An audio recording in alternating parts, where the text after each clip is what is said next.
Hello everyone, welcome to Technologies Discussion channel. Okay, today I'd like to continue the discussion on EMC consideration. Okay, so for this video, I actually want to discuss on radiate immunity. Okay, so this video, I'm going to discuss what are the equipment that actually require in order for us to perform radiate immunity test and measurement. I'm also going to discuss the test procedure of radiate immunity. So this will be the objective of this video. This will be the part 63 series discussion on EMC. So guys, if you're keen to know more about EMC, okay, please take a look on the playlist under the description. Over there, you will be able to find a series of discussion on EMC. This is my email. Okay, if you have any question regards on this discussion, okay, please drop me an email. Okay, or if not, if you want to have a faster response, you are always welcome, okay, to ask me the question through the comment. Guys, you can also suggest your topic and maybe also input some suggestion, some feedback, so that the quality of this channel can be further enhanced. Okay, before I continue, I'd like to urge you guys to help this channel by press the like button. Okay, press the like button now. Thanks, guys. For those who are new to this channel, please consider to subscribe and turn on your notification bell. Once again, thank you so much for strong support. Let's quickly understand, okay, why we need to go through radiate immunity for any electronic product. The goal of radiate immunity testing, okay, is to verify that an electronic device can function normally without malfunction or failing when they are actually exposed to electromagnetic interference.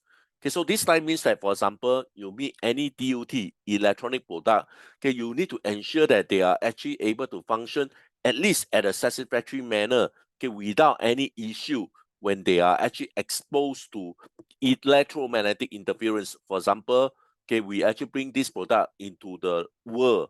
Okay, they are actually very so-called maybe very vulnerable to interference, okay, from cellular, from etc. So we need to ensure this. Okay, electromagnetic noise can originate from various sources. Okay, as I mentioned earlier on, for example, our cellular phone can be a key source of noise. Microwave, Wi-Fi router, or in some case, okay, from nature source, for example, lightning. Okay, so these are all the possible source of electromagnetic wave that can create a disturbance to any DUT that we actually newly introduced to the world. Okay, for example, okay, if you manufacture a phone or you design a phone, okay, it is essential to know whether emission from nearby device could affect your product. Okay, because your product actually coexists with a lot of device. So therefore, you need to ensure that your device is able to so-called tahan. Okay, tahan in Hokkien means that you must be able to tolerate the emission that from nearby device that could degrade your performance of your product. Okay, immunity. Okay, ensure that your device can withstand the emission from surrounding gadget. Okay, otherwise interference could cause numerous issues down the line. Okay, so in short, okay, any electronic product that you actually design, okay, you need to ensure that they will be able to tolerate some form of electromagnetic interference. If not, if any malfunction, okay, this can be a big issue down the line. Okay, radiate immunity testing is one of several procedures that is actually required for FCC certification. Okay, besides FCC, we also have Europe standard, Canada standard, okay, for example, Japan standard, etc., etc. So radiate immunity is a key thing that we need to ensure before we can start to sell the product in different region according to the different standard. Let's quickly understand what are the equipment that actually require for radiate immunity. Okay, so I think open space area is getting rare. So basically nowadays we actually use at least adequate chamber or semi-adequate chamber. Okay, so this diagram here shows this is fully adequate chamber. This is what we call semi-adequate chamber because you can see that there is no so-called absorber on the floor. But over here, you can clearly see that there are actually absorber on the floor. So this form we call the adequate chamber. This is what we call the semi-adequate chamber. Okay, as with other EMC testing procedure, okay, radiate immunity testing is conducted either in an adequate chamber or a semi-adequate chamber. An adequate chamber is a specialized testing environment that is designed to absorb electromagnetic wave reflection. Okay, this provides a control environment that minimizes both reflection and external electromagnetic interference, ensure accurate test condition. Okay, so in short, when we actually want to do some form of test, okay, we need to ensure that the result can be repeated. Okay, so if we want to repeat the result, okay, we need to ensure that, for example, the reflection will be minimized. Imagine if there is a lot of reflection, even multiple reflection, okay, this can cause inaccurate result. Okay, so therefore, in order to be sure, okay, we need to have the absorber to minimize the reflection as much as possible. So therefore, in short, okay, nowadays we actually prefer to do either in an adequate or semi-adequate chamber. I think open test site is almost not possible because everywhere you have at least solar.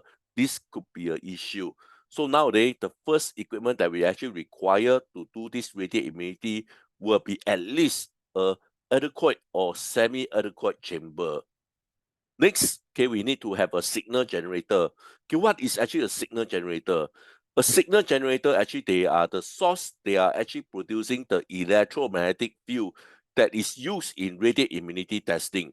Okay, so the source of the signal is actually from signal generator. This device generates a range of frequency with power level to simulate the interference encounter. So in short, this signal generator actually generates a signal with a range of frequency so as to simulate the interference noise. By producing signal that mimics potential source of EMI, the signal generator help to test the device resilience in scenario that it might encounter in actual operating environment. Okay, during RI testing, the signal generator is connected to an antenna, okay, which emit electromagnetic wave towards the device under test. Okay, so typically it's not so simple. Okay, so basically a signal generator, in short, they actually connected to an amplifier and then to an antenna. Okay, so it's very rare, okay, when you actually can connect direct from the signal generator to the antenna. Typically, we actually will connect to an amplifier and then to an antenna, and then they basically bombard, okay, the electromagnetic wave, okay, towards your duty, and we actually want to see whether they are able to function or not. So basically, this is the signal generator. Next, as I mentioned, okay, about power amplifier, okay, I guess you know the key purpose of power amplifier is to boost up the signal. Okay, the purpose of power amplifier in RI testing is simply to amplify the signal from a signal generator to a high enough power level to produce the required electromagnetic field strength in the test environment.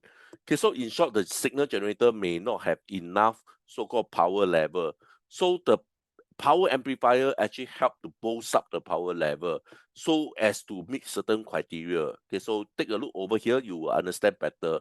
What are the key role of the power amplifier in radiant immunity testing? Okay, so the key thing, okay, is to generate field strength. Okay, we need to generate enough field strength so as to meet certain criteria. For example, we need to generate the field strength to meet this IEC 61000-4-3 standard. Okay, the power amplifier actually boosts the signal to ensure that the radiating antenna produce the high intensity electromagnetic field that actually specified in the test standard. So in short, okay, the power amplifier is actually a middleware that boosts up the signal from the SIGGEN to certain level so as to meet the criteria of the test standard. Okay, meeting the test standard, different device must be tested for immunity against varying levels of electromagnetic field.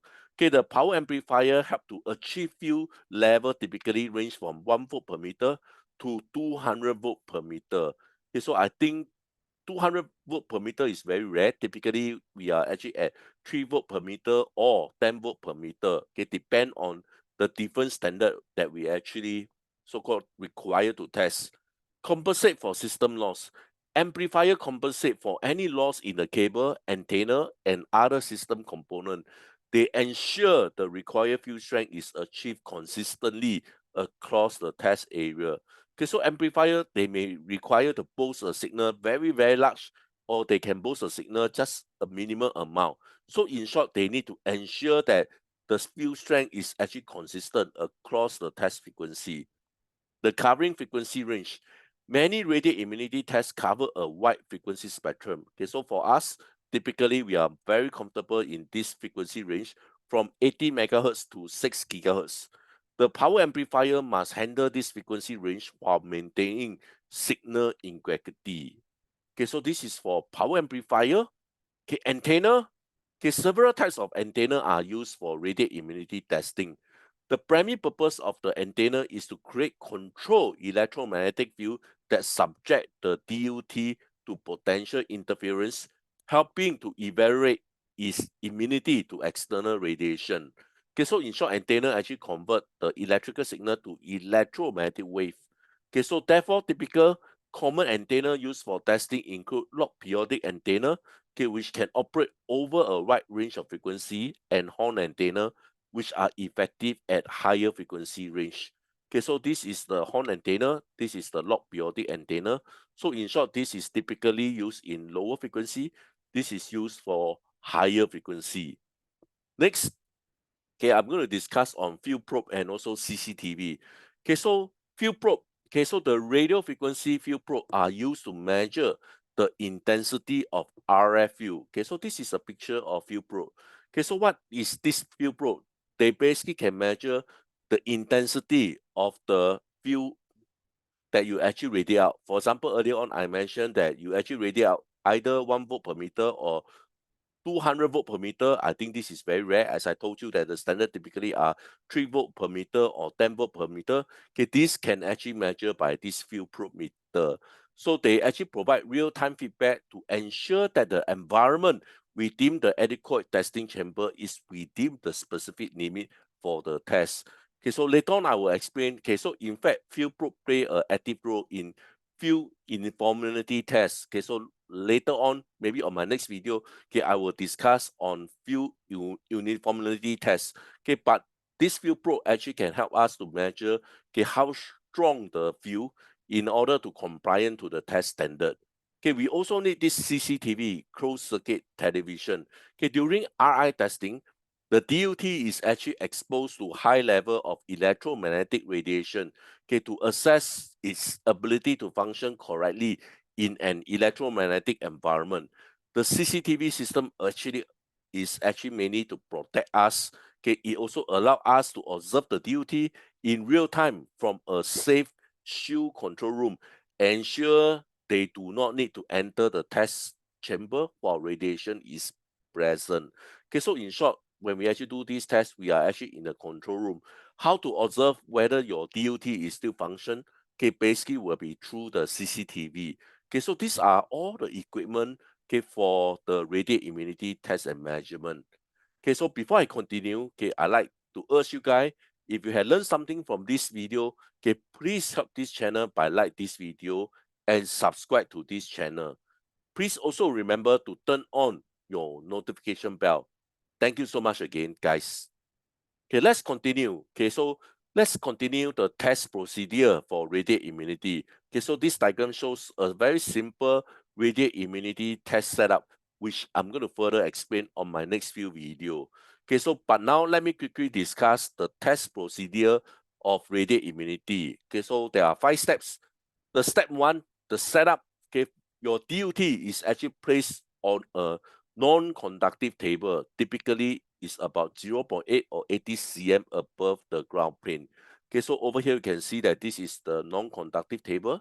The table is typically about 0.8 meter high, okay, or 80 centimeter. Okay, so this is the first step. Okay, so you need to have a non-conductive table, okay, that is actually for us to place the DUT.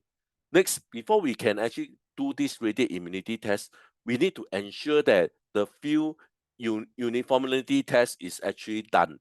Okay, before testing, the uniformity of the electromagnetic field is verified across the test area to ensure consistent exposure to the DUT. In short, for example, there is actually so-called 4 by 4. total 16 point. Okay, this 16 point ensure that okay, they are actually even, okay, which means that all the 16 point, they need to meet certain criteria in order to compliant this field uniformity test. Okay, so on my next video, I will explain what is actually a field uniformity test. In short, okay, this test actually ensure that whatever that we actually done will be in a uniformity manner, which means that the result in terms of volt per meter, they won't vary so much. Okay, like I mentioned on my next video, I will discuss on this. Let's come to the step 3 on the testing. Okay, the antenna is positioned at a specific distance. Okay, for example, can be 3 meter, can be 10 meter from the DUT. Okay, the antenna actually emit electromagnetic radiation, okay, across a specific frequency range. Okay, usually is from 80 megahertz to 6 gigahertz. It actually depends on the standard. Okay, the field strength is increased incremental. Okay, for example, we have 3 volt and 10 volt. Okay, most of the time when we actually do the test, for example, if we need to do 10 volt, okay, we need to ensure that they actually pass the 3 volt first before we go into 10 volt. Okay, unless you are very confident, you go straight to the 10 volt. Okay, if not, most of the time, we actually want to do it at a lower level first before we actually increase to 10 volt per meter. Okay, while we actually monitor the DUT through the CCTV. Step number 4, rotation and polarization. Okay, the DUT may be rotate 360 degree on a turntable. Okay, typically we don't really rotate the DUT for radiate immunity. Okay, so in short, we put the so-called DUT on a certain phasing. After that, we may change another phasing. Okay, but we don't really rotate the turntable. Okay, so in order to expose to the all sides of the field. Okay, the antenna polarization, okay, we need to test them on 2 types of antenna polarization, the horizontal and also the vertical. Okay, so as to vary to ensure the DUT can withstand the EMI from different operation. Okay, so next, the last step is to do monitoring. Okay, we need to ensure the DUT performance is monitored in the real time through the CCTV to detect any malfunction, performance degradation or failure. Okay, sometimes they may also reset. Okay, when we actually expose to this electromagnetic field. So in short, we can monitor our DUT. Okay, any malfunction, any degradation or in terms of performance or any reset. Okay, through the CCTV. Let's come to the test result. Okay, how can we actually classify you pass or you fail the criteria? Okay, the DUT must continue to operate without performance degradation beyond the limit specified in the relevant standard. Okay, any disrupt or failure are noted and the test may be repeated at different field strength or frequency to determine the so-called the immunity threshold. Okay, so in short, okay, when we actually do a test, okay, for example, some of the tests we cannot allow it to do even a simple reset. Okay, for example, some heart pacer. Okay, you cannot afford to have the heart pacer to do a reset. Okay, so therefore for this kind of strict design, we need to ensure that the device will not do any reset. Okay, for some electronic device, you actually can allow the device to do a so-called a recovery, which means that they actually can reset and continue to function. Okay, so in short, okay, for example, they undergo through some EMI bombardment. Okay, the electronic device actually reset and it must be able so-called to recover by itself. So sometimes this criteria we can still classify as pass, okay, due to the so-called the nature working of the DUT. However, for some essential electronic device which cannot afford even reset, okay, so therefore based on certain classes of the device, you actually need to classify the pass fail criteria, okay, based on the standard. Documentation, a test report is generate, document the test setup, procedure, field strength level, frequency tested, and the DUT function. So in short, whatever form of so-called outcome, you need to document it, okay, in order to have some understanding or in the future, you can actually so-called reference this documentation. Let's come to the common challenge of the radiate immunity test. Okay, let's talk about field uniformity, okay, which I mentioned on the next video. I will explain this. Okay, we need to ensure a uniform electromagnetic field across the entire test area. This can be very challenging, okay, especially in a larger setup. Okay, so for example, imagine a 10-meter chamber. Okay, so you have a larger point to meet. Okay, for example, for my chamber is just a 3-meter chamber. So what I need is a 16 point in order to ensure a so-called uniform electromagnetic field. Okay, so basically the key thing when we want to do this radiated immunity, we need to ensure that we actually pass the field uniformity test. The antenna position, precision position, and orientation of the antenna are critical for consistent result. Okay, remember, okay, whatever form of EMC that we actually do, we need to ensure that the result can be at least duplicate, okay, or we can do this as close as possible. So therefore, okay, we need to ensure that the antenna position, okay, they are very precise. Let's say they are vertical, they must really in a vertical position or horizontal so as to ensure to have a consistent result. The DUT sensitivity, okay, so some DUT they are actually very sensitive, some are not. So this become an issue also. Highly sensitive device may require careful monitoring to detect any degrade performance change during testing.